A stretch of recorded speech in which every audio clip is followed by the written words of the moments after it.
ಒಮ್ಮೆಲೆ ಭಾರ ಎತ್ತಿದ್ವಿ, ಕಾಲು ಉಳುಕೆ ಅದ, ಕೈ ಉಳುಕೆ ಅದ, ಬಿದ್ವಿ ನಾವು, ಅಂದ್ರೆ ಅಲ್ಲಿ ಲಿಗಾಮೆಂಟ್ ಇಂಜುರಿ ಆಗ್ಯದ, ಟೆಂಡನ್ ಇಂಜುರಿ ಆಗ್ಯದ, ಅಥವಾ ಸ್ಪ್ರೇನ್ ಆಗ್ಯದ. ಏನು ಹಿಂಗಂದ್ರೆ ಲಿಗಾಮೆಂಟ್, ಟೆಂಡನ್ನು ಮತ್ತು ಮಸಲ್ಸ್ ಇದೇನು ಫೈಬರ್ಸ್ ಇರ್ತಾವ, ಆ ಫೈಬರ್ಸ್ ಒಳಗೆ ರಪ್ಚರ್ ಆಗ್ಯದ, ಅಂದ್ರೆ ಸಣ್ಣದವು ಫೈಬರ್ಸು ಹರಿದವು.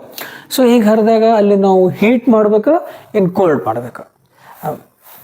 ಲಿಗಾಮೆಂಟ್, ಟೆಂಡನ್ ಮತ್ತು ಮಸಲ್ಸ್ ಒಳಗೆ ಏನು ಇಂಜುರಿ ಆಗ್ಯದ, ಫೈಬರ್ಸ್ ಏನು ಸಣ್ಣಗೆ ಹರಿದಾವ, ಅದು ಆ ಪ್ಯಾಥಾಲಜಿ, ಆ ರೋಗ ಮುಂದುವರಿಬಾರ್ದು ಅಂದ್ರೆ ಇಮಿಡಿಯೇಟ್ ಆದಾಗ ಕೋಲ್ಡ್. ಬಟ್ ಅದು ಒಂದು 10 ದಿವಸ ಆಯಿತು, 15 ದಿವಸ ಆಯಿತು, ಅವಾಗೂ ನೋವು ಕಮ್ಮಿ ಆಗವಲ್ತು ಅಂತಂದ್ರೆ ಅಲ್ಲಿ ಹೀಟ್.